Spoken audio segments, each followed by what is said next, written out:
नागांचे देवता अर्थात नागेश्वर या नावाने भगवान शिवला समर्पित असलेले 700 वर्षापूर्वीचे हे नागेश्वर मंदिर पुण्यातील सोमवारपेठ परिसरात आहे.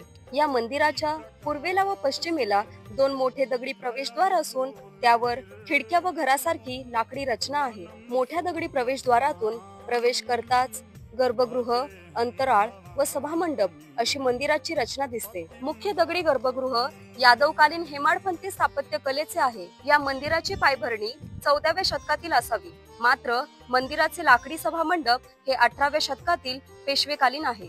या परिसरात एक जलाशय होता, ज्याच्या पाण्याला नागतीर्थ असे म्हणले जात असे.